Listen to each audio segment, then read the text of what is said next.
Գիտեք, այստեղ երևի չխոսենք կառուցողական բառը չօգտագործենք, այլ սա սահմանադրական իրավունք է եւ այժմ կանոնակարգով ընդդիմությունը իր ուրեմն համամասնությամբ ունի ազգային ժողովի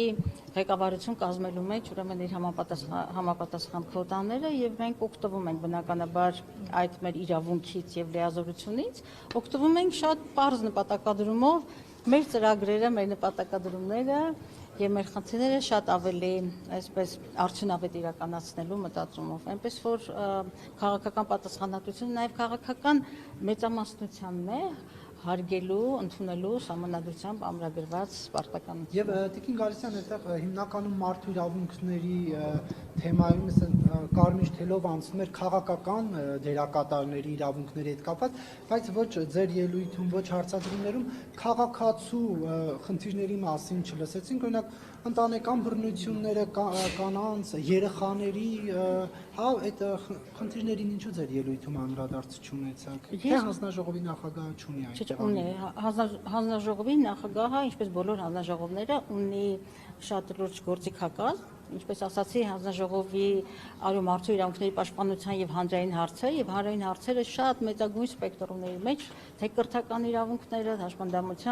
հաշմանդամություն ունեցող անձանց իրավունքները, ազգային փոքրամասնություններ, ընտանեկան բռնություն եւ այլն։ Ես իհարկե հիմնական շեշտադրումը դրեցի մարդու իրավունքների միջազգային այդ համախմբի վրա եւ քանի որ Հայաստանում այսօր մարդու իրավունքների հենց քաղաքական կոնտեքստն է ամենաթիրախավորվածը, ամենախոցելին, միգուցե շեշտադրումը ավելի շատ այնտեղ է, բայց ընտրվելու պարագայում, ինչպես ես խոսքի եզրափակիչ մասում հաստատեցի, միանշանակ է, որ մարդու իրավունքների ամբողջ այսպես փաթեթը, որտեղ թե ընտանեկան բռնությունը եւ ամենակարևորը մեր հասարակությունում այսօր տիրող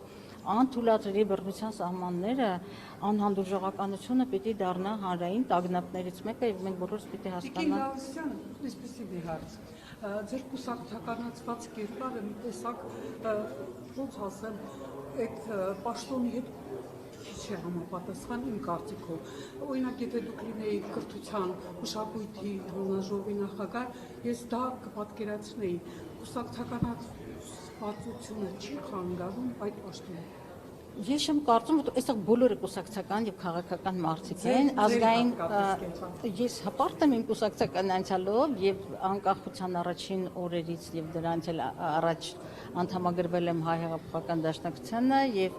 հպարտությունը քրիստոնեական այսպես պատվիրաններով թույլատրելի չի, բայց ես հպարտ եմ իմ արժե համակարգով եւ այդ կուսակցության անդամ լինելով, բայց իմ կուսակցականությունը երբեք չի խանգարել ինձ թե Հայաստանում, թե միջազգային հարթակներում պաշտպանելու հենց մարդու իրավունքները եւ ԵԱՀԿ-ում ես արդեն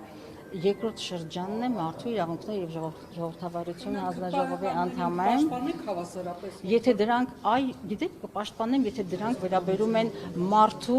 մարդու իրավունքներին։ Եվ ես երբ որ մարտի 1-ին 5 ուրեմն տարբեր կալանավորվածների երաշխավորագիր եմ տվել, բոլորովին չեմ կիսել նրանց գաղափարը արժեքային հիմքերը, այլ մարդու իրավունքների պաշտպանության տեսակետից եմ խնդիրներին մոտեցել եւ մարդու իրավունքների պաշտպանությունը ընդունված այսպես աքսիոմատիկ նորմ է, ոչ ազգություն, ոչ կրոնական պատկանելություն, ոչ սեռական պատկանելություն չի ճանաչում եւ այդ պատասխանատվությունը բնականաբար հասկանում եմ։ Ինչ տպավորություն ունեք հարցերից,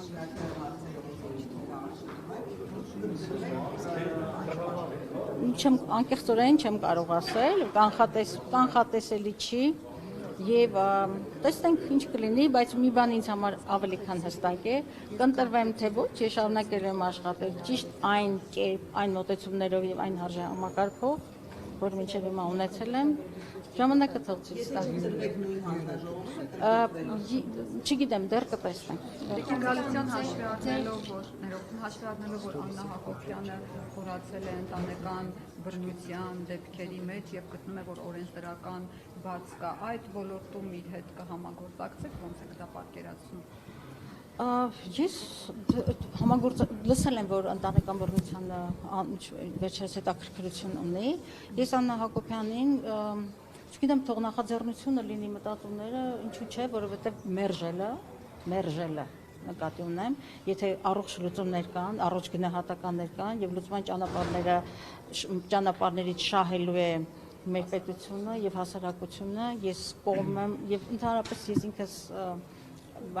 դիալոգի երկխոսության կողմնակից մարդ եմ եւ գերադասում եմ խնդիրները լուծել, քան թե առճակատումը։ Տիկին Գալստյան, այս հանձնաժողովի նախագահի